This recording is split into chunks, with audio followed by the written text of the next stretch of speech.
Marathi hotspot हो मंडळी हो, हॉटस्पॉट इथंच आहे बर का. तर मग चला चॅनलला सबस्क्राईब करा आणि घंटी नक्की वाजवा. आपल्या सगळ्यांचा मराठी हॉटस्पॉट. मस्त का दुसऱ्याच्या पुरुष वर्ग कुणी बोलत नाही. तुमच्या घरवाल्या आल्यात का काय? त्यांच्या देखता ह्यांची बोलायची टापच नाही ना. घरी गेल्यावर चांगलं तिनं झापलं तर कीर्तनात लय टाळा बोलत होता म्हणून बिचारे गप्प आहेत. तरी मी म्हणतो ह्यांनी माना खाली का घातल्यात. मला उशिरा कळलं हे तिला घाबरतात. घाबरू नका तसं. तुम्हाला काही भ्यायचं कारण नाही. सध्या तरी भ्यायचं कारण नाही, कारण मी आहे ना तुम्हाला. भिवू नको, मी तुझ्या पाठीशी मी आहे ना. जर तिनं कीर्तन झाल्यावर तुम्हाला हानमार सुरू केलीच तर मी पळून जाऊ शकतो. घाबरू नका तसं. तुम्ही असं मोकळ्या मनानं बोलायचं. आमच्या भाऊसाहेबांना सांगितलं आपलं आपल्या कुटुंबावर प्रेम आहे. छान बोलले ते. आता मला पुढचा थोडासा प्रमोशनचा प्रश्न विचारायचा आहे. खरं बोलायचं, कीर्तनाच्या मंडपामध्ये खोटं बोलायचं नाही. आणि मी योग्य उत्तर दिलं असं वाटलं पाहिजे. उगीचच कंठापासून उत्तर द्यायचं नाही, खरं उत्तर द्यायचं. आता तुम्ही उत्तर दिलं की आपलं आपल्या कुटुंबावर प्रेम आहे. आता आपल्या कुटुंबामध्ये सगळ्यात जास्त प्रेम कुणावर?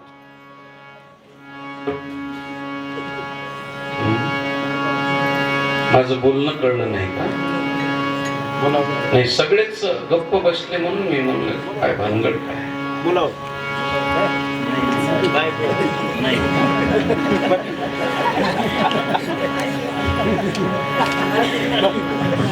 अजून सगळे आमदार आले नाहीत एकत्र, त्याच्यामुळे बहुमत नाही. भाऊसाहेबांना सांगितलं, पुन्हा डबल उत्तर दिलं त्यांनी. पहिल्या पेपरला मार्क बरोबर पडले. दुसऱ्यांदा ते म्हणले मुलं बाळा. नाही महाराज, मला तर भीती वाटत होती कुणी आई म्हणतो का काय कुणाष्ट. सगळ्यात जास्त आईवर प्रेम आहे. पण आमच्या महाराजांनी इकडून हळूच पेपर छान सोडवला. ते म्हणले बायकोवर प्रेम आहे. आता हे सगळ्याच्याच दृष्टोत्पत्तीच होतं. बोलायचं होतं पण कुणी बोलावं, तोफेच्या तोंडावर कुणी जावा असा प्रश्न होता. म्हणून गप्प बसले विचारे. मी हे कशा करता तुम्हाला विचारलं महाराज. कीर्तन करणार मी तुम्हाला का विचारलं त्याचं कारण आहे. ज्ञानेश्वर महाराजांनी हा अभंग लिहित असताना मानसशास्त्राचा अभ्यास केला. पुरुषाच्या मानसशास्त्राचा, कुटुंबशास्त्राचा, आणि दुसरी गोष्ट समाजशास्त्राचा. 3 शास्त्राचा अभ्यास करून माऊलीनं हा अभंग लिहिलेला आहे. तुम्ही काही बोला नाही बोला, तुमच्या मनामध्ये काय आहे हे मी सांगतो. पत्नीवरच प्रेम आहे. आणि कशा करता हे बोलायचंय. ज्ञानोबाराय देवाची पत्नी झाली. कशा करता तर पुरुष जसा पत्नीवरती चोरून प्रेम करतो तसं त्या भगवान परमात्म्याने माझ्यावरती खूप आणि चोरून जीवापाड प्रेम करावं म्हणून देवाची पत्नी झाले महाराज ज्ञानोबा. शास्त्र आहे त्याच. आता मी पुढे त्याचं बारकाव्याचं चिंतन मांडतो. समाजामध्ये आईचं नातं खूप मोठं केलं. समाजानं मोठं केलं, लोक साहित्यानं मोठं केलं, हो, त्यानंतर मराठी साहित्यानं मोठं केलं, इतिहासानं मोठं केलं, संस्कृतकारानं मोठं केलं, गझलकारानं मोठं केलं, कविकर्त्यानं मोठं केलं, लेखकानं मोठं केलं. खूप आईचे पवाडे गायले. राहिलं साहिलं शिल्लक होतं आमच्या कीर्तनकारानं अख्खं कीर्तन आईचे गुणगान गाण्यामध्ये घालून. फक्त एवढंच कीर्तनकाराकडून बरोबर आलं की आईचं प्रेम त्यांनी 2 तास सांगितलं, पण आई गाईच्या गोठ्यात नेऊन घातली. एवढंच त्याचं पुण्य आहे बरं का महाराज. जे कीर्तनकार मायेचा सागर म्हणून सांगतात, आईचं वर्णन करतात, त्यांच्या घरी एकदा जाऊन चक्कर मारा. त्यांच्या आई कुठे आहेत म्हणून. समाजाला रडवणं, समाजाच्या डोळ्यातून अश्रू आणणं हे विशेष गोष्ट नाहीये. वर्तनामध्ये आपल्या किती आहे त्याचा ज्याची त्यांनी विचार करायचा. म्हणून राहिलं मातृत्वाचं खूप मोठं वर्णन समाजामध्ये केलं. पण आज मी जे समाजातलं एक दुर्बल घटकाचं वर्णन करणार आहे ते म्हणजे पत्नीचं. समाजानं पत्नीत्व पायदळीत उडवलं आणि मातृत्व शिरसावंदे मानलं. पण मला मातृत्व कमी करायचं नाही, पण पत्नीत्व किती मोठं आहे हे तुम्हाला पटवायचंय. कशासाठी पटवायचंय? तुम्ही रोज पत्नीची आरती ओवाळावी म्हणून नाही बरं. ज्ञानोबारायनं का पत्नीत्व स्वीकारलं एवढ्यासाठी मला प्रतिपादन करायचं.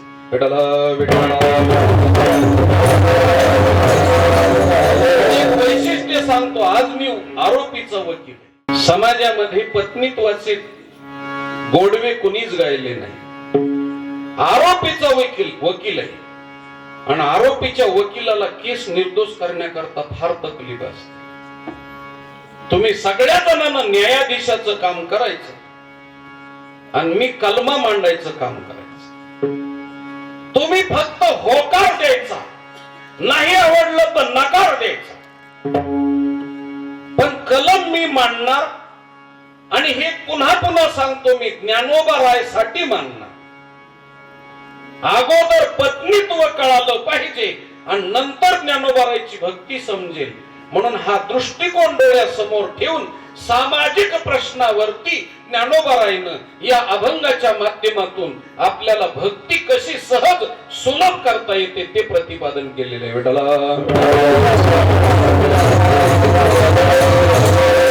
पहिला प्रश्न माझा आहे, तुम्ही आम्ही संवादानं कीर्तन करायचं. पहिला प्रश्न आहे, जगाच्या पाठीवर अनेक स्त्रियांची मुलं मेली असतील का? नसतील मेले. हजारांनी स्त्रियांची मुलं मेली असतील. मी तरी हजारांना म्हणतो, लाखानं स्त्रियांची मुलं मेली असतील. पण कुणी बी इथून उठून उभं राहून मला उत्तर द्यावं की महाराज, आईचं त्या बाळावर एवढं प्रेम होतं की त्या बाळाला तिने आतड कातड दिलं, रक्त दिलं, हाड दिलं, मेद दिला, श्वेत दिला, सप्त धातू दिले, लिगामेंट्स दिल्या, त्याच पद्धतीनं दूध दिलं, त्यानंतर त्वचा दिली, शिक्षण दिलं, संस्कृती दिली, संस्कार दिले, सगळं दिलं तिनं. मग एवढं दातृत्व ज्या मातृत्वाच्या ठिकाणी आहे आणि एवढं प्रेम आहे, तर मुलगा मेल्याच्या नंतर या देशातल्या एखाद्या तरी आईनं मुलाच्या बरोबर चितेत उडी घेतलेल्याचा एखादा तरी दृष्टांत आहे का? कोणी बी सांगावं.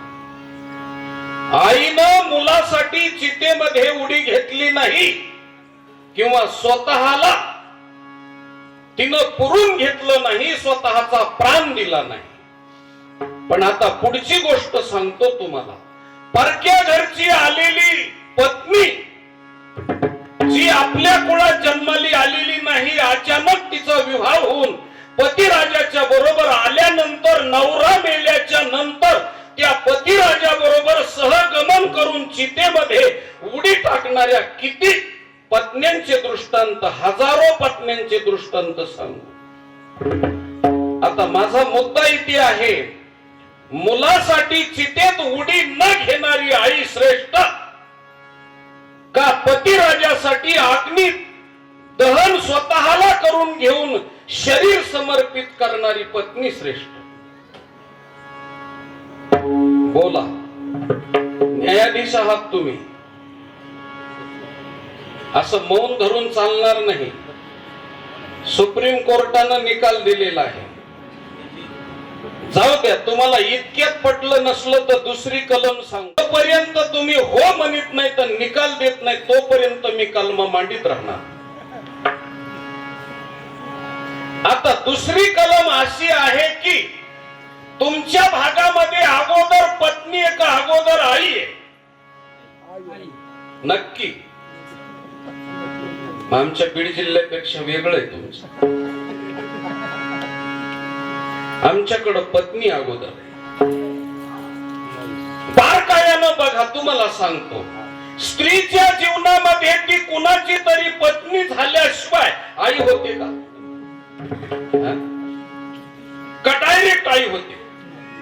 मग तिच्या जीवनातला प्रवास कसा आहे? ती पहिल्यांदा कुणाच्या तरी पतित्वाचा पत्नीत्वाचा स्वीकार करते, नंतर 4-2 वर्षानंतर ती. मग अगोदर बायको का अगोदर आई? नाही, तुम्ही आत्ताची आत्ताच म्हणलात अगोदर आई, म्हणून मी म्हणलो. अजून खरं बोला, अगोदर बायको का अगोदर आई? हा, शाब्बास. अगोदर पत्नी. आता पुढे जाऊन एक पुन्हा तिसरी कलम मांडतो. आई मुलाच्या नावाचा एखादा तरी अलंकार आपल्या अंगावर धारण करते का? नाही. किती श्रीमंत घरची असली तरी बी मुलाच्या नावाचा अलंकार एकही आई अंगावर धारण करीत नाही. पण परक्या घरची आलेली पत्नी पायाच्या बोटापासून ते डोक्याच्या केसापर्यंत सगळा 7-12 मालकाच्या नावानं. जे न लिहिले लल्लाटी ते करी तल्लाटी. म्हणून ही तलाट्याची पाटी कदापि न सोडावी उद्धवा. पाहतान भागवतात होईल इति बगल पुराण, नवीन पुराण निघाल्या बगलातली. सगळा 7-12 गट नंबर 3300 पाणी येते.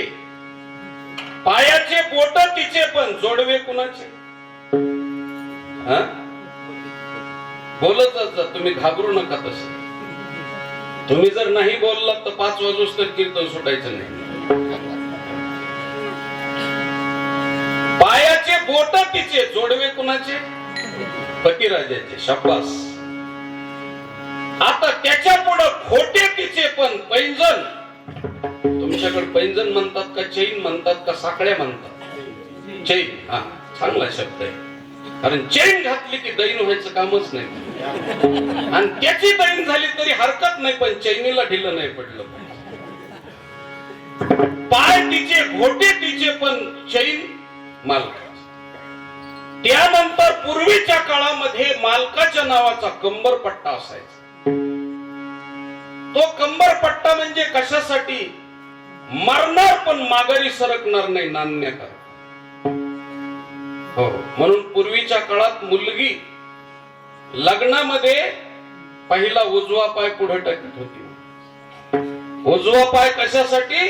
तर एकदा टाकलेला पाय माग घेणं नाही. मी निश्चय केलेला आहे माझ्या शरीरातून प्राण निघून जाईल, पण मी नांदणं मोडणार नाही. म्हणून तिला काळजी होती, म्हणून शूरवीराचं काम असायचं तिचं. म्हणून कंबरपट्टा ती घालून नांदायला जायची. तिला गरज होती, म्हणून सासऱ्यानं सासूनं तकलीफ पैजेचा विडा घेऊन जरी दिली तरी ती माग सरकत नसल. म्हणून निश्चय सांगण्याकरता ती कंबरपट्टा घालायची. आता तिनं कंबरपट्टा सोडून दिला आणि पुरुषानं उचलला. तिनं टाकून दिला ना, आता पुरुषाच्या कमराला कंबरपट्टा आहे. तो म्हणतो माझ्या आईला तू बोल नको बोलू, बहिणीला माझ्या येऊ देऊ नकोस, नाही तर येऊ दे, सगळ्या नातेवाईकाला तू तकलीफ दे, पण तुला नांदवल्याशिवाय सोडणार नाही. म्हणून गळायला लागलेला कंबरपट्टा वरीस.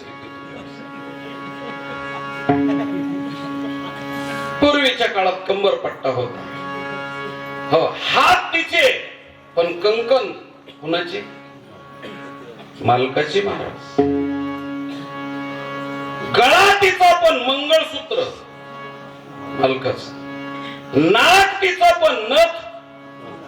हो, म्हणून पूर्वीच्या काळात गोल नथ असायची अशी. सगळं प्रेम पतीवर. ते मधी मधी अशी जरा थोडीशी बारीकच झाली अशी. संतोषीमान फोटाने खा. नाकाला चिटकली अशी ती नथ. तुमच्याकडे मी नवीन आहे, मला माहित नाही, पण आता एक नवीन अलंकार निघालेला आहे, महबूबा. उर्दू शब्द आहे आणि उर्दू शब्दामध्ये महबूबा म्हणजे नवरा.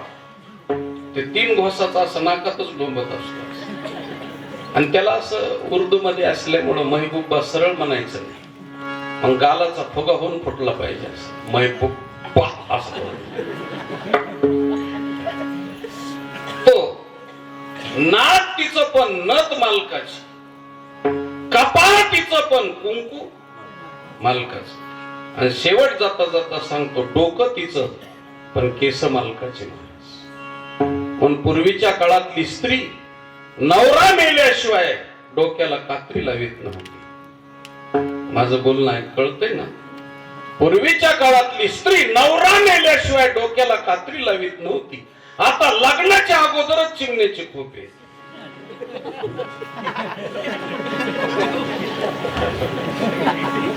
फार अवघड गोष्ट आहे महाराज. मला मार खाऊन जायची इच्छा नाही.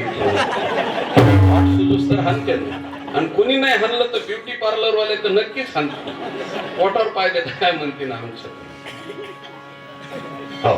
डोका तिचं पण केस मालकाचे महाराज. म्हणून माझ्या ज्ञानोबारांनी सांगितलं केस का राखले जातात आणि त्याच्यावर पदर का घेतला जातो. हिंदू संस्कृतीला एवढा अभ्यास करायला वेळ नाही महाराज. पण केसावरती पदर का, तर त्याचं कारण आहे 2-3 कारण सांगतो महाराज छान पैकी. देशादेशाचे करार ज्या वेळेस होतात त्यावेळेस ते करार एका ताटामध्ये कराराची वही पदराखाली झाकून आणलेली असते. हो, राजपदर असतो तो. इकडच्यानं तिकडच्याकडं तिकडच्यानं इकडच्याकडं द्यायचं आणि स्वाक्षऱ्या करायच्या आणि पुन्हा पदराखाली ते करार झाकून ठेवायचे. तसा माहेर घरचा करार सासर घरी केलेला असतो आणि तो करार झाकून असावा लागतो. म्हणून केस झाकून असतात पदराखाली. दुसरी याच्या नंतरची गोष्ट सांगतो तो. विठ्ठला विठ्ठला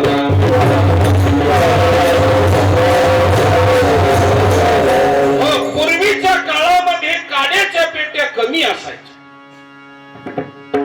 त्यावेळेस मोठ्या पाटलाच्या घरून दिवा लावून घेऊन जायचे आणि ते दिवा लावून घेऊन जात असताना त्या पाटलाच्या दिव्याला आपला दिवा लावायचा, घरी यायचं, नंतर चुलीला पेटू घालून मग स्वयंपाक करायचा. तर तो दिवा दुसऱ्याच्या घरून आणीत असताना त्याला मध्ये वाऱ्याची झुळूक लागू नये म्हणून असा पदराखाली आणायचा. तसा माहेर घरचा दिवा सासर घरी जाऊन लावायचा आणि तिथला कुलदीपक वाढवायचा. त्या दिव्याला कुणाच्या नजरेची झुळूक लागू नये आणि तो दिवा मध्येच विजू नये म्हणून पदराखाली झाकला जातो. शेकड्यानं गोष्टी एवढ्यावरतीच मी आपलं चिंतन सांगून मोकळं होईन. मला खूप त्याच्यातला अभ्यास आहे पण तेवढ्यावरती मला भागवायचं नाही. डोका तिचं असतं पण केस मालकाचे असतात. म्हणून माझ्या माऊलीनं सांगितलं का केस राखायचे, तर माझा पती भगवान परमात्मा आहे. त्याच्यासाठी भेटवाओ त्यासी चरण झाडीन केसी. भेटवाओ त्यासी चरण झाडीन केसी. सगुण रूपासी मी ओ भाळलिये. सगुण रूपासी मी ओ भाळलिये.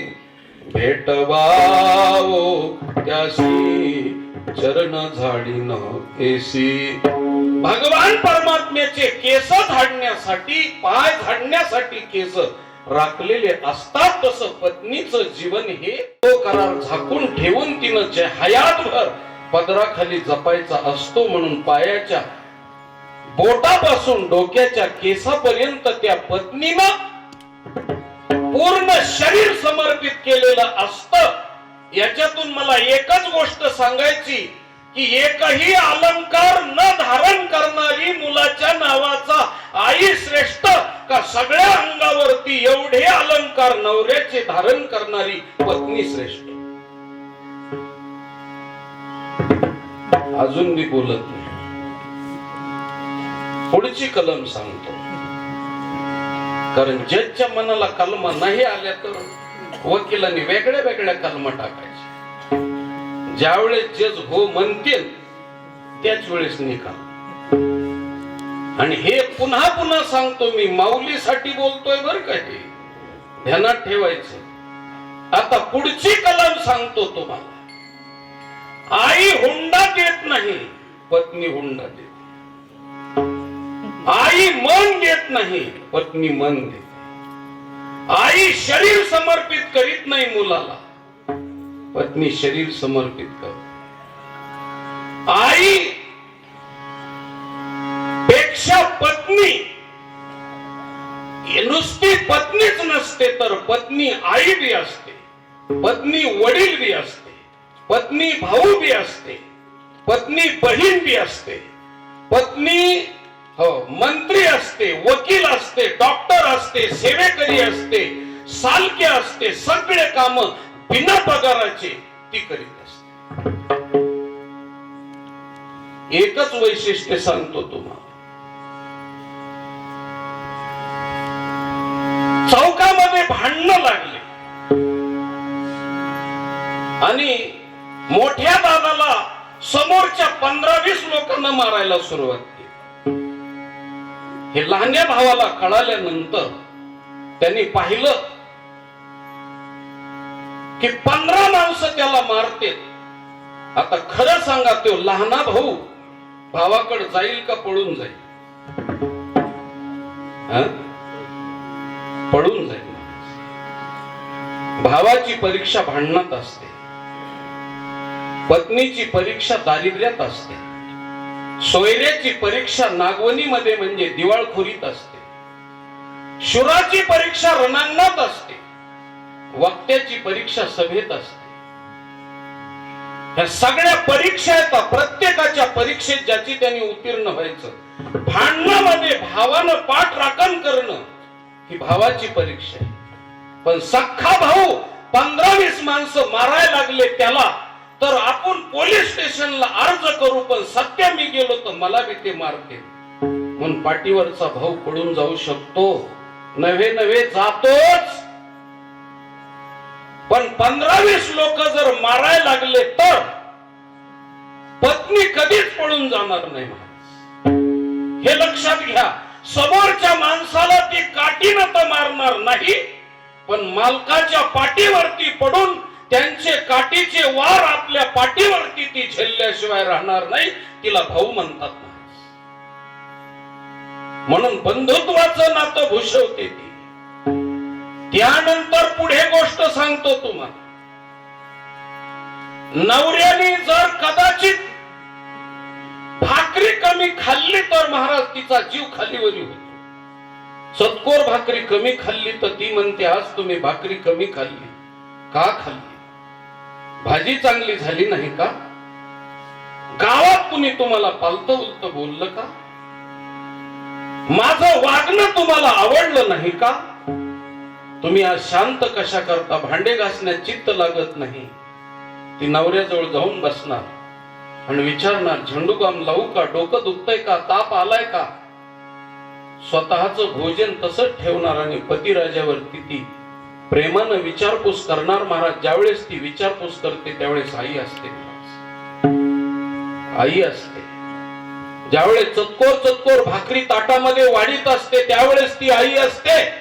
मांडीवरती पतिराज आनंदात आल्यानंतर, झोपल्यानंतर केसातून हात फिरवित असताना आणि पाठीवरून हात फिरवित असताना तिचं मातृत्व असतं.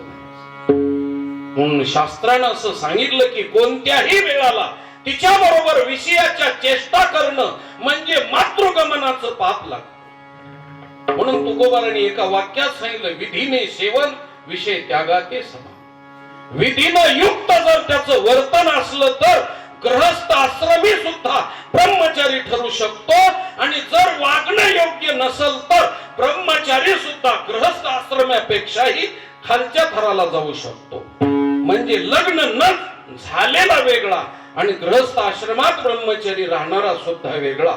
म्हणून मी चिंतन सांगतो तुम्हाला, मातृत्वाचं नातं पत्नीच्या ठिकाणी असतं. आई फक्त महाराज 5 वर्षाचा असेपर्यंत सांभाळते. पण ज्या टाइमला तो अल्लड होतो, हट्टी होतो, त्यावेळेस सांभाळण्याचं काम पत्नीकडे असतं. आई मुलाचा मार खाऊन राहणार नाही, पण पत्नी नवऱ्याचा मार खाऊन नांदते महाराज. तो दारू पिणारा जरी असला, दारू पिऊन मारलं तरी सुद्धा आपल्या नशिबाला आणि आपल्या कर्माला दोष देते, पण ती त्याला दोष न देता त्याच्याजवळ नांदण्याचं काम करते. जर कदाचित वेगळं निघायची पाळी आली तर मुलातून वेगळी निघते, पण नवऱ्यातून वेगळी निघत नाही. म्हणून तिच्या ठिकाणी मातृत्व आहे. मुलगा जन्माला आला की विज्ञान सांगतो, विज्ञान मुलगा जन्माला आला की नवऱ्याची ती आई असते. कारण मुलगा म्हणजे पत्नीच्या पोटी जन्माला आलेला बापच असतो. म्हणून बापाचे डीएनए मुलामध्ये पूर्णपणे उतरलेले असतात. ज्यांना विज्ञान, सायन्स आणि बायोलॉजी कळते त्यांच्यासाठी बोलतो, बापाचे पूर्ण जेनेटिक्स सेन्स मुलामध्ये उतरलेले असतात. म्हणून आपल्याकडे मराठीत शब्द आहे, बाप तसा बेटा. म्हणजे पूर्ण बापच पत्नीच्या पोटी नवराच मुलाच्या रूपानं जन्म घेतो. म्हणून त्याच्या करता मुलगा झाला की ती पत्नी त्या नवऱ्याची आई असते. मी पदरच कधीच बोलणार नाही. पती जन्माला माझे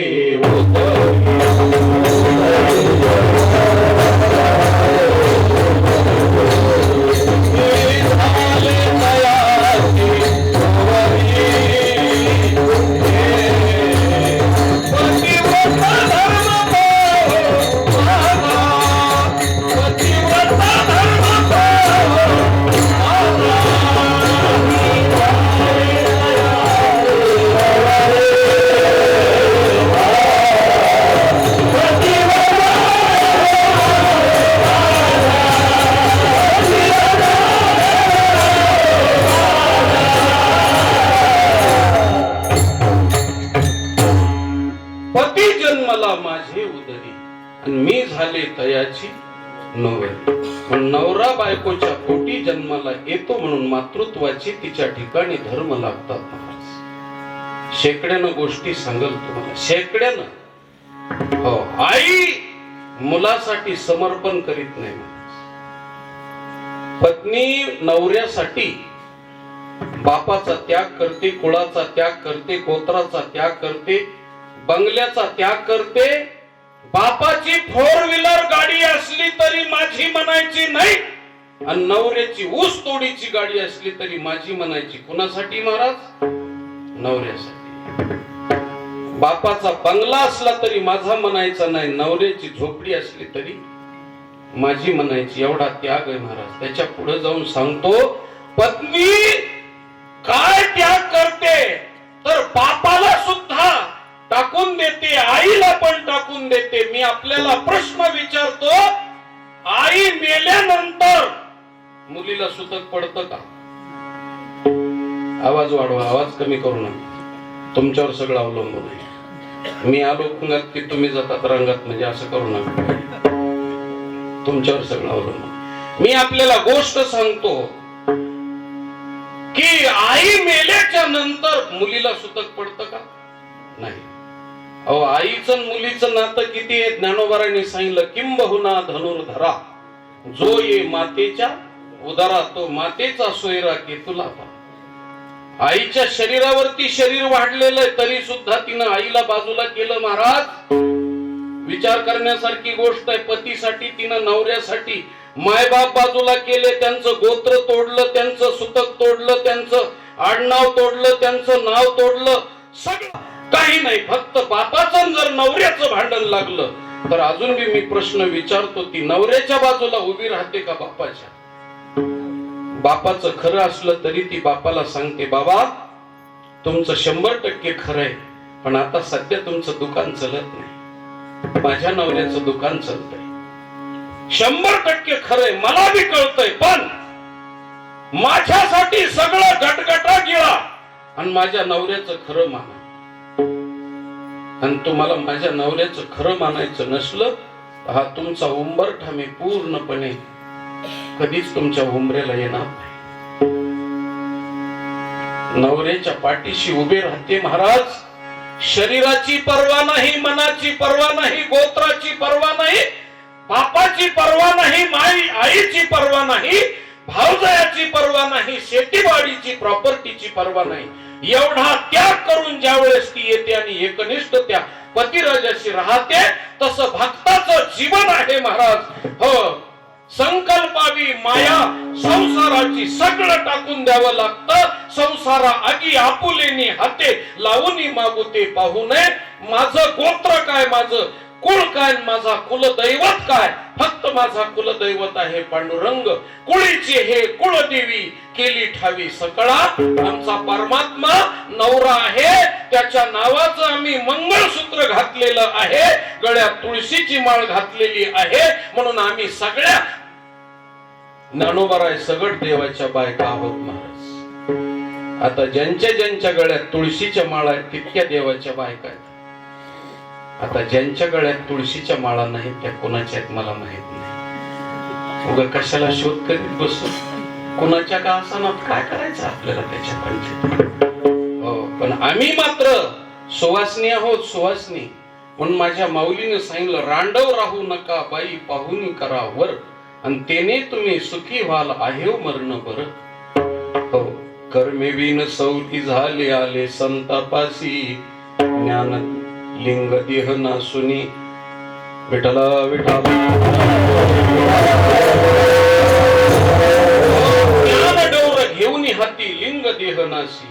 म्हणून अशा पद्धतीनं माऊलीनं प्रतिपादन केलेलं आहे. म्हणून पत्नीचं नातं हे पतिराजाशी एकनिष्ठ आहे, तसं भक्ताचं नातं आहे महाराज. पतिवृत्ते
वारकरी संप्रदाय हा देवाची पत्नीत्वाचा स्वीकार करणारा संप्रदाय.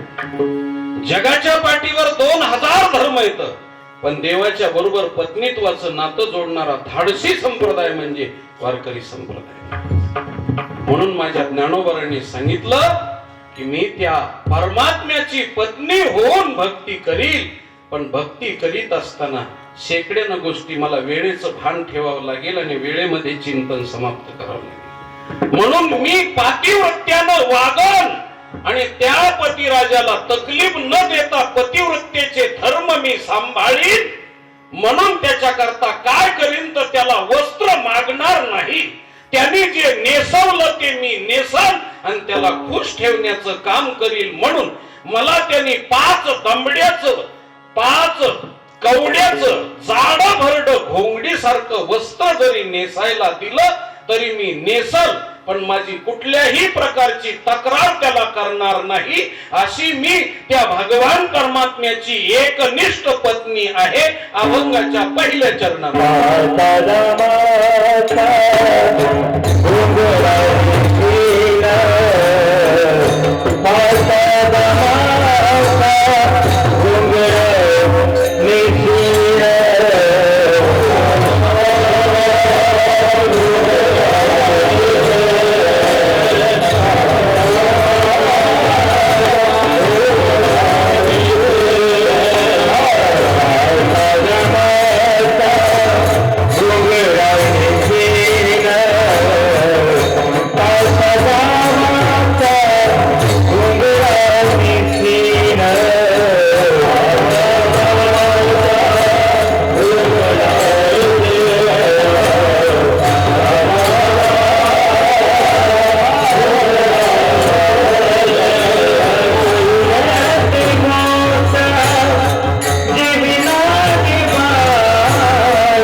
पाचा दामाचा घोंगडा नेशील आणि उरली मोठ ते मी जेवी नगे पायी. खूप गोड चिंतन आहे महाराज. पत्नीचा दृष्टांत दिला ज्ञानोबाराय. पत्नी होणं म्हणजे डायरेक्ट पत्नी होणं नाही, पत्नीत्वाचे भाव अंगावरती धारण करून देवाची भक्ती कर. आणि अशी भक्ती केली महाराज मादांच्या गुलाबराव महाराज. कृष्ण पत्नी आणि ज्ञानेश कन्या. ज्ञानोबारायची मी मुलगी आहे आणि कृष्णाची मी पत्नी आहे, म्हणून त्यांनी या भावनेची भक्ती केली. ती अतिरेकाची भक्ती झाली महाराज. महाराष्ट्राला त्याचा आदर्श आहे. म्हणून पत्नी सारखी भक्ती करावी, पत्नीचं आचरण भक्तांनी करावं, हा दृष्टिकोन प्रतिपादन केलं. आता एक एक गोष्ट तुम्हाला सांगतो. याच्यावरती बारकाव्याचा विषय सांगायला खूप आहे, पण वेळेचं चिंतन संपलं पाहिजे, कारण उशिरा कीर्तन सुरू झालं. पण तरी सुद्धा वेळेमध्ये नेऊन पोहोचत करणं हे कर्तव्य, म्हणून बोलतो. एकच शेवटची गोष्ट, पत्नीचं पतिराजावर किती प्रेम असतं एवढ्यासाठी एकच दृष्टांत सांगतो, आणि तिनं कसं वागावं हे ज्ञानोबारायनं भक्ताच्या वागण्यासाठी दिलेला दृष्टांत सांगतो. मालक आजारी पडले, एका हातात सलाईनची बाटली आणि एका हातात ब्लडची बाटली, आणि कोमामध्ये गेले. त्यावेळेस पत्नीची घालमेल पाहिजे. एकदा पायथ्याजवळ बसेल, एकदा उशाजवळ बसेल, तोंडावरच्या माशा वारील. कोणी भेटायला आलं तर कोण भेटायला आलंय त्याच्यात चित्त नाही, खाण्यामध्ये चित्त नाही, नेसण्यात चित्त नाही, बसण्यात चित्त नाही, हसण्यात चित्त नाही, शृंगार करण्यामध्ये चित्त नाही.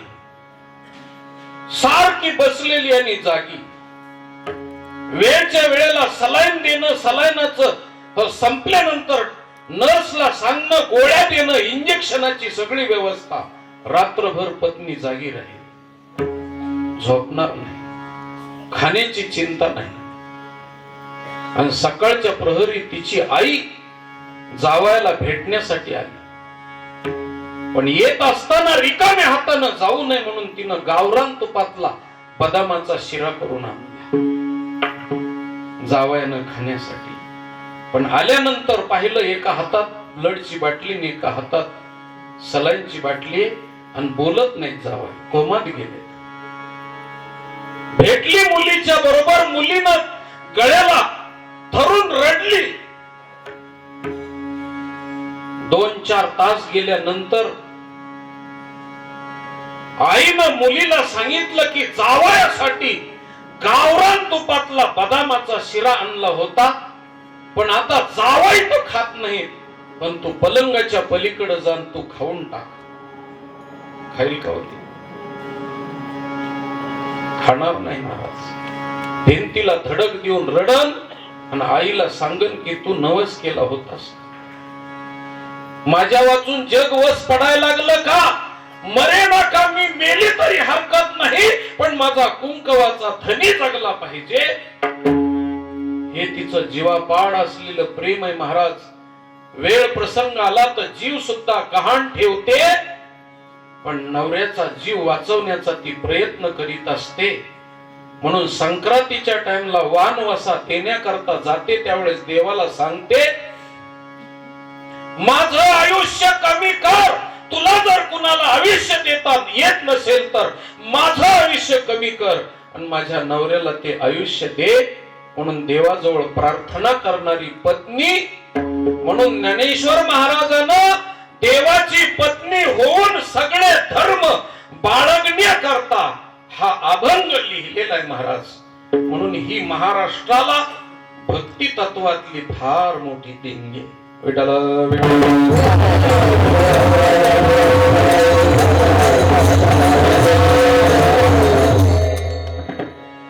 आता पत्नीनं कसं राहावं तर कधी नवऱ्याला वस्त्र मागू नये महाराज. पण जाता जाता सांगतो त्यांनी बी तिच्या अंगावरचं वस्त्र फाटकं होऊ देऊ नये. त्यांनी बी पटकन घेऊन टाकावं. कारण तुकोबरायनं सांगितलं, तुका म्हणे नग्न भाज तरी ते लाज स्वामीच. तिचं वस्त्र फाटलेलं जर असल तर नवऱ्याची आबरू जात असते, पण तिनं वस्त्र मागू नये. तसं भक्तानं वस्त्रासाठी देव विकू नये. आणि एक घटना घडली रामायणामध्ये, आणि पत्नीनं वस्त्र मागितलं महाराज. रामचंद्र प्रभूला सीता मातेनं मला चोळी करा, चोळी मागितली. आणि तिथून रामायणाला खरी सुरुवात झाली. सीतेच्या मांडीवर झोपलेले राम रंगात आलेले पाहिले आणि सीतेनं रामाला विचारलं, एक रामा विचारू का? कारण महिला मंडळी मागणी करायची ठरली तर कधी बी मागत नाहीत. वापसा असला तरच पेरणी करतात, बिना वापसेची कधीच नाही. हो, मालकाचा कल कसा आहे ते पाहून मागत असतात. शक्यतो कधी मागते तुम्हाला माहिती असावं म्हणून सांगतो. मालक जेवायला बसल्यानंतर उजवा हात घास उचलायला गुंतला. हल्ला करणारा हात कोणता? आणि ते उजवा हात घास उचलायला गुंतला. आणि दुसरा इंद्रिय म्हणजे तोंड हल्ला करीत असत, ते तोंड घास चावायला गुंतलं. ह्या 2 इंद्रियापासून धोका आहे. ते 2 इंद्रिय कामाला लागले की त्या टाइमला ती चतकोर चपाती ठेवता ठेवताच म्हणते 2000 रुपये दे काय. मधूनच पुन्हा डोळे वाटरणार, नाकाची आरती, एवढे 2000 रुपये दे काय. त्याची टापच नाही महाराज नाही म्हणायची. हो, पेरलं ते उगवलंच समजायचं. असंच सीता राम रंगात आल्यानंतर सांगितलं, विचारू का प्रभू तुम्हाला? एक विचार ना सीते, काय मागायचं ती मागणं. अगं माझ्या बापानं मला वनवासाला पाठवलं, पण पत्नीचं वचन खोटं ठरू दिलं नाही. त्या कुळातला मी प्राण जाई परी वचन न जाई. बोल तुला काय पाहिजे? तुला काय वनवास नव्हता, पण माझ्यासाठी तू आलीस, माग. म्हणल्या बरोबर सीतेनं सांगितलं, काही नाही, हरणाच्या कातड्याची मला चोळी करा. असं म्हणल्या बरोबर राम माग माग, काय मागायचं ते माग, प्रसन्न चेहऱ्यानं म्हणत होते. पण सीतेनं हरणाची चोळी म्हणलं की रामाचा चेहरा पडला. काय म्हणलीस तू? काही नाही, हरणाच्या कातड्याची मला चोळी करा. रामानं वचन दिल्यामुळं कोपीत गेले, धनुष्यबाण उचललं आणि निघत असताना डावा पाय पुढं उजवा पाय पाठीमाग सीतेला विचारलं, सांग अजून एकदा तुला काय पाहिजे म्हणलीस? सीतेला भाव कळाला नाही आणि सीतेनं सांगितलं, तेवढ्या हरणाची मला चोळी कर. राम गेले महाराज आणि सीतेकडे पाठ केली. देवानं जर एकदा भक्ताकडे पाठ केली तर भक्ताचं पूर्ण वजवाटोळ झालं. देव होय पाठी मोरा आणि नसती विघ्ने येतील. सीता राम निघून गेले आणि गेल्यानंतर पुन्हा घटना काय घडली तुम्हाला एक गोष्ट सांगतो. सीतेनं चोळी मागणं गुन्हा नाही, पण नेमकं कोणत्या टाइमला अलंकार मागावेत हे पत्नीला कळलं पाहिजे. नवऱ्याची आई म्हणजे तिची सासू मेलेली आणि सावडून परत आले आणि नवऱ्याला तिने एकांतात बोलून घेतलं आणि सांगितलं, 18 वर्ष झालं तुमचं माझं लग्न होऊन, तुम्ही मला अलंकार घेईन म्हणला होता, पण सासूबाईचा 10वा झाला की दुसऱ्या दिवशी संक्रांत आहे, मी आता ऐकायची नाही. अलंकार मिळाले पाहिजे. अलंकार मागणं योग्य आहे, पण वेळ योग्य आहे का? नवरा दुःखामध्ये आहे, त्याची आई वारलेली आहे, सावडून आलेले आणि ती अलंकार मागते, म्हणजे नवऱ्याच्या दुःखावरती आपल्या हौसेची पोळी भाजून घेणारी पत्नी कोणत्या नवऱ्याला आवडेल?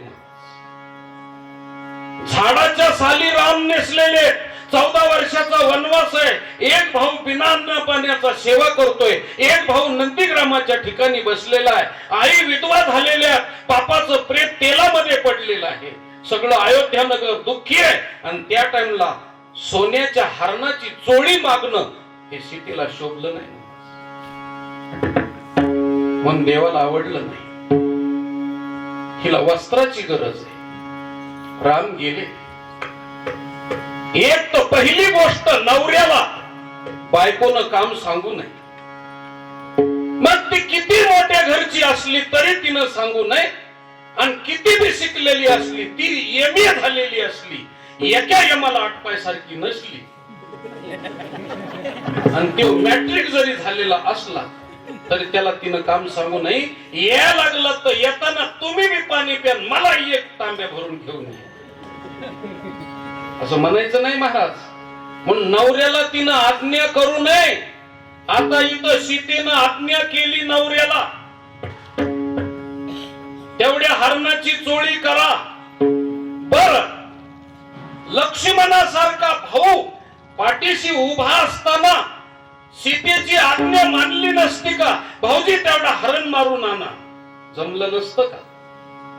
पण लक्ष्मणाला न सांगता नवऱ्याला काम सांगितलं. म्हणून पहिली गोष्ट नवऱ्याला आज्ञा केली. दुसरी गोष्ट, आपल्यापेक्षा लहान्या माणसाची, दिराची आणि आपल्यापेक्षा लहान असलेल्या ननंदीची अवज्ञा करू नये. सीतामातेनं लक्ष्मणाची अवज्ञा केली. मोठ्याला आज्ञा करू नये, लहान्याची अवज्ञा करू नये. आणि किती मोठ्या घरची स्त्री असली, बलशाली असली, महाराष्ट्राची पोलीस महानिरीक्षक, तरी तिनं स्वतंत्र राहण्याची प्रतिज्ञा करू नये. 3 गोष्टी घडल्या. रामाला आज्ञा, लक्ष्मणाची अवज्ञा आणि स्वतंत्र राहण्याची प्रतिज्ञा. मग स्वतंत्र राहण्याची प्रतिज्ञा जर केली तर स्त्री, मग ती देवाची जरी असली तरी पळवल्याशिवाय राहणार नाहीत, हे लक्षात ठेवायचं. म्हणून तिने स्वतंत्र राहण्याचा प्रयत्न करायचा नाही. ते सीतेनं केलं आणि त्याचा परिणाम महाराज राम येईपर्यंत. आणि मग त्रिजटेला बोलत असताना त्रिजटेनं सांगितलं, सीतामाय कशा करता रडता? बाई, अगं मी देव नुसत्या वस्त्रासाठी विकला ग. खूप गोष्टी येतात, गरज असेल तर मागावं आणि गरज नसताना 200 साड्या घरात येतात आणि पुन्हा जर साडी मागितली तर दोष. सीतेची चोळी फाटलेली नव्हती तरी सीतेनं मागितली, दोष निर्माण झाला. दुसरी गोष्ट, दुसऱ्याचा जीव घेऊन आपली हवस पूर्ण करणं हीच गोष्ट बरी नाही, म्हणून रामाला हे आवडलं नाही. दुसऱ्याचा प्राण घेऊन आपलं जेवण करायचं, दुसऱ्याला कापायचं, बोकडाला कोंबड्याला कापायचं, त्याचा जीव घ्यायचा आणि आपलं पोट भरायचं, हे देवाला मान्य नाही. वाटलं तुम्हाला घ्या, नाही तर घेऊ नका. खूप मोठ्या गोष्टी येतात. दुसऱ्याचा जीव घेऊन आपली हवस भागवायची नाही. मी आपल्याला एकच प्रश्न विचारतो, बोकड कापल्याच्या नंतर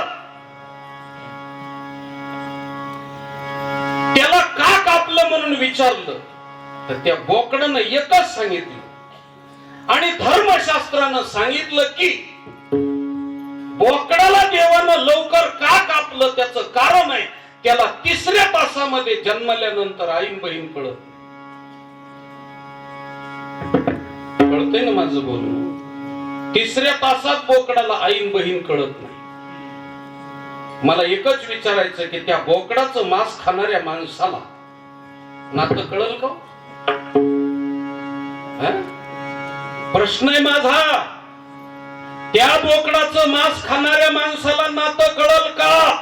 म्हणून आज उन्मत्तपणानं समाजामध्ये जे आपल्याला पाहायला मिळतं, नात्याचा संबंध तुटला महाराज, त्याचं एकमेव कारण आहे मांस. हे सगळ्यात वर्माचं कारण आहे.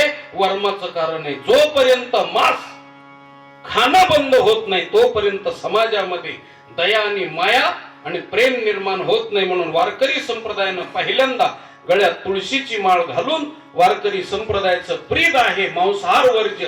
पण जगाच्या पाठीवर असे छत्री सारखे उगवलेले काही संप्रदाय आहेत, काही बी खा आणि काही बी प्या पण आमचं नाव घ्या. आता दरवाजा मोकळा मोरीला बोळा, असं कुठं असतं का?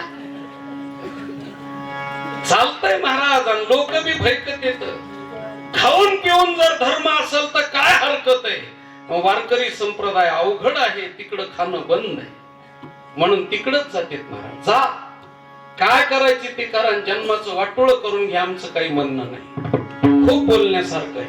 मी आपल्याला चिंतन कशासाठी सांगत होतो विठाला?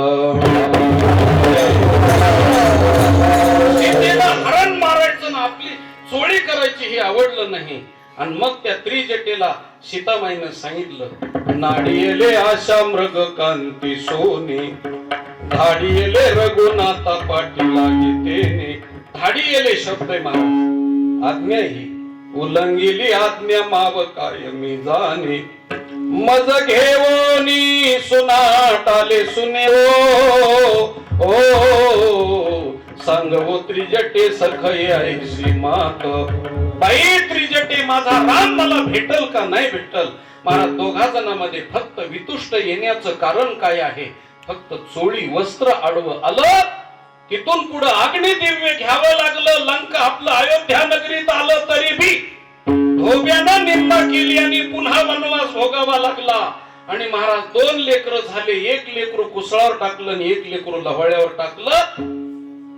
त्यांची नाळ कापण्याकरता हत्यार नव्हतं, खाली एक दगड आणि वरी दगडानं नाळ तोडली महाराज त्या लेकरांची. इतकं दुःख कशा करता झालं तर फक्त चोळी हे वस्त्र आडवं आलं. म्हणून माऊलीनं विचार केला, लग्नाच्या बायकोची जर एवढी तो परीक्षा घेतो तर मी त्याची लग्नाची नाही, म्हणून मी त्याला वस्त्र मागणार नाही. नुसत्या वस्त्रासाठी मी देव विकणार नाही. आणि आम्ही देवाबरोबर भांडण करणाऱ्या भांडखोर बायका नाही.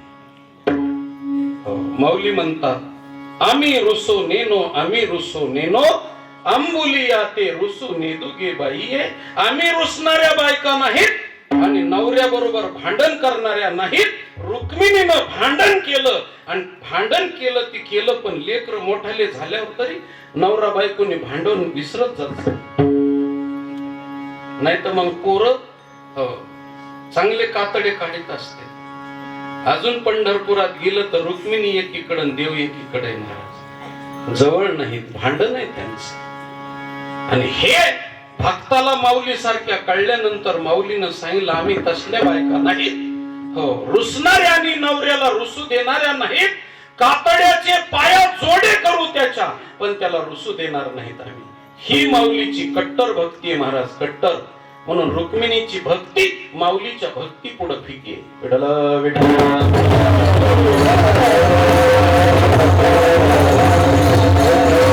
ते माऊली आम्हाला शिकवतात. म्हणून नुसत्या वस्त्रासाठी देव विकायचा नाही. आता त्याचा अर्थ असा आहे, मी आता क्षमा मागून बोलतो महाराज, क्षमा मागून. वस्त्राला किंमत देवापेक्षा जास्त द्यायची नाही. पण हल्लीच्या काळामध्ये लोकांचं सांगत नाही, माझ्यासारख्या महाराजाच्या 70 ड्रेस आहेत महाराज. किती? 70 ड्रेस आहेत माझ्यासारख्या महाराजाचे. आणि त्याची इस्त्री करण्यामध्ये, नीट टिनोपाल टाकण्यामध्ये आणि टोपीचा कोना काढण्यामध्ये अख्खा दिवस जातो.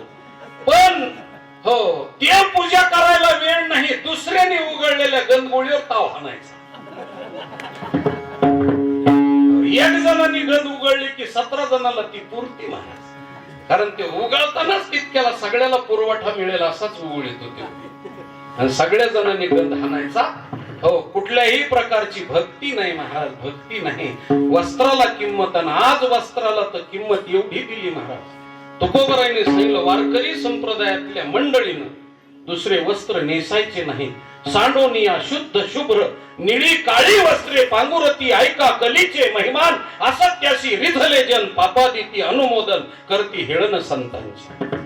दुसरं वस्त्र नेसायचं नाही. पण आज खऱ्या अर्थानं पाहिलं तर आमचा प्रभाव आमच्या गुणानं, आमच्या कीर्तनानं समाजावर पाडण्यापेक्षा आमच्या कपड्यानंच त्यांच्यावरती आमचा प्रभाव पडला पाहिजे. अक्कल कमी का असाना, पण मात्र शक्कल जास्त चांगली दिसली पाहिजे. हे देवाला मान्य नाही.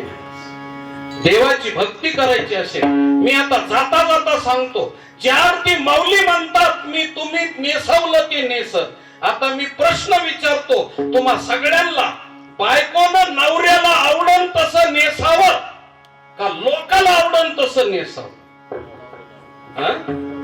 नवऱ्याला आवडन तसं नेसावं. पण आपलं कुंभेफळ अजून शहर मध्ये गेलं नाही.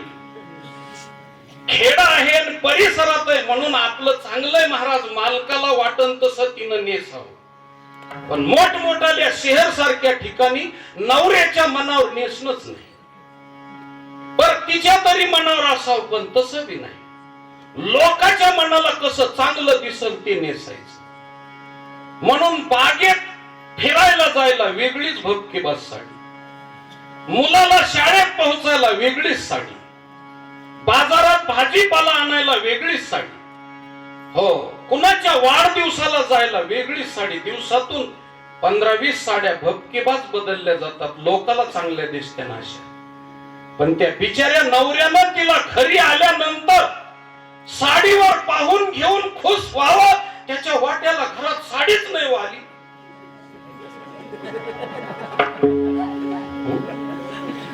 घरात आल्यानंतर त्याने तिच्यावर खुश व्हावं, साडीच नाही त्याच्या वाट्याला, बिचाऱ्याच्या सगळ्या बाहेरच्याच लोकांच्या वाट्याला. आणि त्याच्या वाट्याला ते गळ्यापासून ते पायापर्यंत एकच नांगरी खोटा,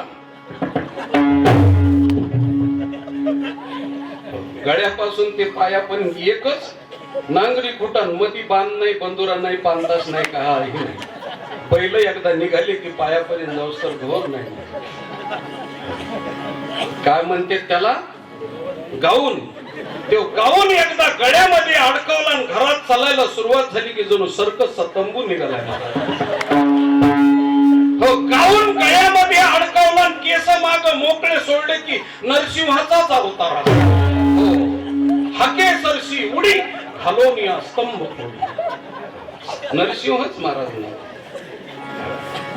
मी माझ्या माता भगिनीची टिंगल करीत नाही महाराज. पाश्चात्य राष्ट्रातले आणि पाश्चात्य ड्रेस आपल्या अंगावरती धारण करू नका आणि आपल्या अवयवाचं उघड प्रदर्शन करू नका. हे सिनेमाचा नट नाही सांगणार, हे कीर्तनकारालाच सांगण्याचा अधिकार आहे महाराज, दुसऱ्याला नाही सांगण्याचा अधिकार. पण कीर्तनकारानं सांगावं, माझ्या महाराष्ट्राची कन्या कशी राहते आणि कशी असावी हे पाहायचं असेल तर महाराष्ट्राच्या कन्येचं वैभव, पाटील घराण्यातली प्रतिभाताई पाटील भारत देशाची राष्ट्रपती, तिच्याकडे जर पाहिलं तर महाराज ब्लाऊजची भाई इथपर्यंत आहे, इथपर्यंत ब्लाऊजची भाई आहे आणि डोक्यातून अडकवलेला पदर घोट्यापर्यंत आहे.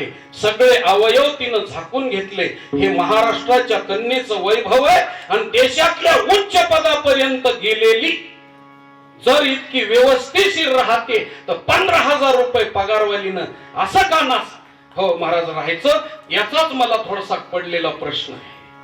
म्हणून आर्य चाणक्य सांगतो, ज्या दिवशी स्त्री आपल्या अवयवाचं प्रदर्शन करेल त्या दिवशी देशाला काळीमा लागेल. देश अवनतीच्या बाजूला चालू लागला महाराज.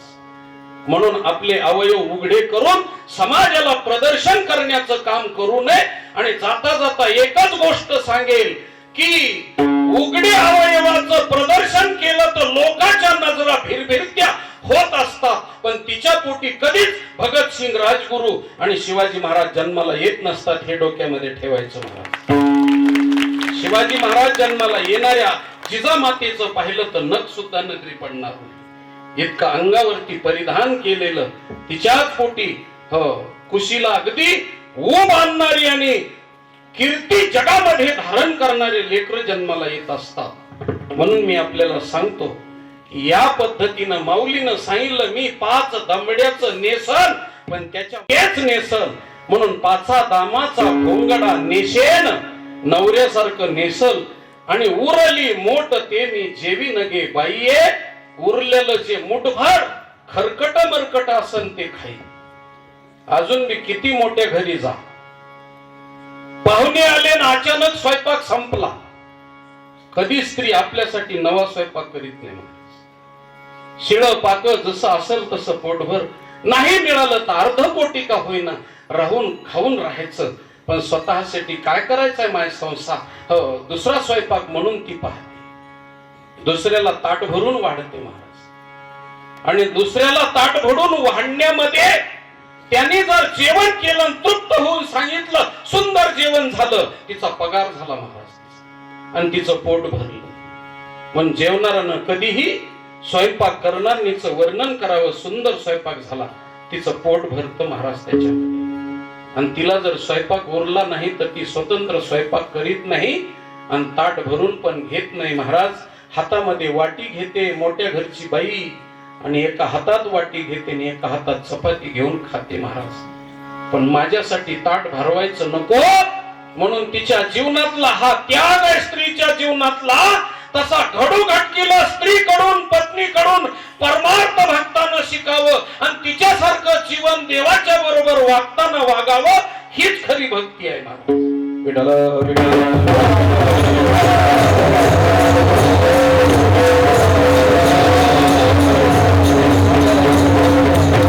परमार्थ शिकण्याकरता कुठं जाण्याची गरज नाही.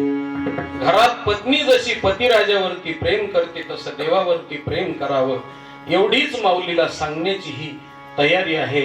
नुसत्या वस्त्रासाठी देव विकायचा नाही आणि वस्त्रासाठी विकला तर काय होतं म्हणून मी आपल्याला दृष्टांत प्रतिपादन केला सीतेचं महाराज. जाता जाता एक शेवटची गोष्ट सांगतो, खूप चिंतन आहे याचं. कानो पाठक नावाचे देवाचे भक्त होऊन गेले. केंदूर बाबळ नावाचं ठिकाण आहे पुणे जिल्ह्यामध्ये. ज्ञानेश्वर महाराजाच्या समाधी सोहळ्याला कीर्तन झालं ज्यांचं आणि ज्यांच्या मांडीवरती ज्ञानोबाराय वाढले असे कानो पाठक. ते कानो पाठक मंदिरामध्ये भजन करीत होते आणि भजन करता करता अंगावर 2 बोटाची लंगोटीच होती फक्त आणि भजन करीत होते. भजन करता करता 0 डिग्री सेल्सिअस तापमान, हिवाळ्याचे दिवस खाली आलं तापमान आणि मोरीतलं पाणी आटलं, भांड्यातलं हंड्यातलं पाणी बर्फ झालं आणि कानोपाटकाच्या रक्तवाहिन्या गोठायला लागल्या आणि अंगाला ठणक लागली. टाळ खांद्यावर टाकला, 2 बोटाची 4 बोटाची लंगोटी होती. घरी आले, दरवाजा उघडाच होता. दारात उभे राहिले आणि पत्नीला हाक मारली, अगं मी मरायला लागलोय, माझ्या नाड्या बंद पडायला लागल्या, अंगाला ठणक लागली त्या थंडीने, काही पांघरायला असलं तर ते. असं तिला म्हणल्यानंतर मी माझ्या माता भगिनींची क्षमा मागतो महाराज, मला चावट सारखं बोलायला बोलवलेलं नाही. पण त्या कानोपाटकाच्या पत्नीनं सांगितलं, स्वामी अंधारी रात्र आहे, अमावास्येची आणि रात्रीचे 2 वाजलेले आहेत आणि तुम्ही एकटेच बोलतात म्हणून बोलते मी तुम्हाला. तुमच्या तरी अंगावर 2 बोटाची लंगोटी, पण मी अर्ध लुगडं लेकरांच्या खाली अंतरू घातलंय आणि अर्ध लुगडं लेकरांच्या वरती पांघरू घातलंय. माझ्या अंगावर तर 2 बोटाची लंगोटी नाही, मी कुणाला वस्त्र मागू? असं म्हणल्याबरोबर कानोपाटक म्हणले, असू दे, देवाची माया इच्छा जशी असेल तसं दोघही आपण भजन करू, भजनानं आपल्याला ऊर्जा आणि गरमी येईल, उठ. म्हणून तिला उठवलं महाराज. पण या पती पत्नीचा संवाद, 4 चोर वस्त्या लुटून आलेले होते, त्यांच्याकडे 4-5 घोंगड्या होत्या आणि यांनी 2 नवरा बायकोचा संवाद ऐकल्यावर म्हणले, दोघांची प्रेत यात्रा निघेल रे सकाळच्या तरी. आणि महाराज त्यांनी पुढं तोड केलं, माग घोंगड्या फेकून दिल्या. पांघरा बाबा हो पांघरा, तुम्ही तरी जागा. म्हणून चवळी येता चोर आणि घोंगड्या टाकल्या बरोबर कानोपाटकानं घोंगड्या अलीकडे घेतल्या. बघ म्हणले, देवाने आपलं गारानं ऐकलं आणि आपल्याला थंडीच्या वेळाला उष्ण अशा असणाऱ्या घोंगड्या दिल्या. त्यावेळेस 3:30 वाजलेले होते. कानोपाटकाच्या पत्नीनं सांगितलं, स्वामी 3:30 वाजलेले तर 4 वाजता आपल्याला काकडा म्हणायचा आहे आणि ह्या घोंगड्या जर पांघरल्याने आपल्याला गरमी आली तर पहाटचा काकडा कोण म्हणेल? भजनामध्ये प्रतिबंध निर्माण करणारं वस्त्र आपल्याला नको.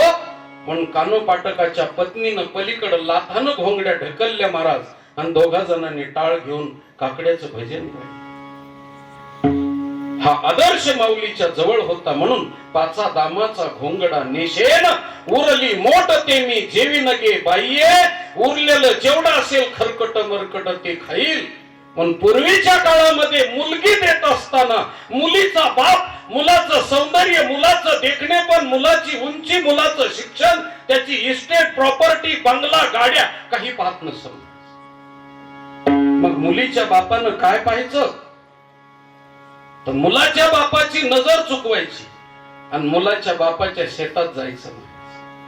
आणि ज्याच्या शेतात कवटीचे झाड, ज्याच्या शेतात चिंचेचे झाड, ज्याच्या शेतात बोरीचे झाड, कारीचे झाड, आंब्याचे झाड असायचे, तिथं मुलगी ढकलायची. का? तर माझ्या मुलीच्या सासूनं जर तिला अन्न दिलं नाही तर शेतात येऊन तिनं कवटा खाऊन, चिंचा खाऊन, बोरं खाऊन नान्ना कडेला लावावं. पण पडून येऊन माझ्या नाही, तुझ्या लग्नासाठी मी 15 लाख रुपये कर्ज काढलं, पण यावर्षी पाऊस जास्त झाल्यामुळं फिटलं नाही. पण तुझा सोन्याचा संसार पाहिला आणि माझं कर्ज फिटून गेलं. आता मी फक्त मरायला मोकळे झाले. मला खूप आनंद झाला. लेकीचा संसार चांगला जर झाला तर मायबापाचं काळी सुपासारखं मोठं होतं आणि लेकीचा संसार जर दुःखाचा असेल तर माय आणि बाप बिना अग्नीचे होरपळत असतात महाराज. बिना अग्नीचे ह्या अंगावरून त्या अंगावर त्यांना दुःख तिला होतं आणि वेदना यांच्यापर्यंत पोहोचत असतात. पण मुका प्राणी असतो, त्याला बोलता येत नाही बापाला आणि माईला महाराज. म्हणून मुलीचा संसार चांगला झाला, माय बापाला आनंद होतो. तसं निवृत्तीनाथ नावाच्या आईनं ज्ञानेश्वर महाराजाला विचारलं, पंढरपूरचा पांडुरंग नवरा केलास, कसं काय तुझं? त्यावेळेस आई खूप छान आहे, क्षणभरी त्या वेगळी न राहे, क्षणभर सुद्धा त्याच्यापासून मी वेगळी राहत नाही आणि अत्यंत मला सुख प्राप्त झालं, कारण तो सर्व सुखाचा आगर असल्यामुळं दुःखाचा लवलेश नाही, आनंदी आनंद आहे. त्यावेळेस निवृत्तीनाथाच्या डोळ्यातून अश्रू गळाले आणि निवृत्तीनाथाचा आणि माऊलीचा म्हणजे माय लेकीचा संवाद काय झाला अभंगाच्या शेवटच्या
वासले गुरुजींच्या, ज्ञानेश्वर महाराजांच्या, तुमच्यासारख्या सोन्यासारख्या श्रोतृवर्गांच्या, अधिकार संपन्न टाळकरी वृंदांच्या सर्वांच्या चरणी ही सेवा समर्पित करून सर्वांना उदंड आयुष्य भगवान परमात्म्याकडे मागतो.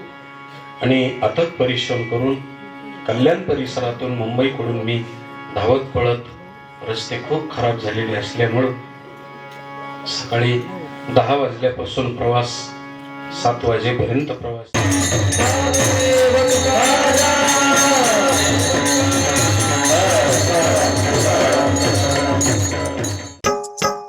मराठी हॉटस्पॉट. हो मंडळी हो, हॉटस्पॉट इथंच आहे बर का. तर मग चला चॅनलला सबस्क्राईब करा आणि घंटी नक्की वाजवा. आपल्या सगळ्यांचा मराठी हॉटस्पॉट.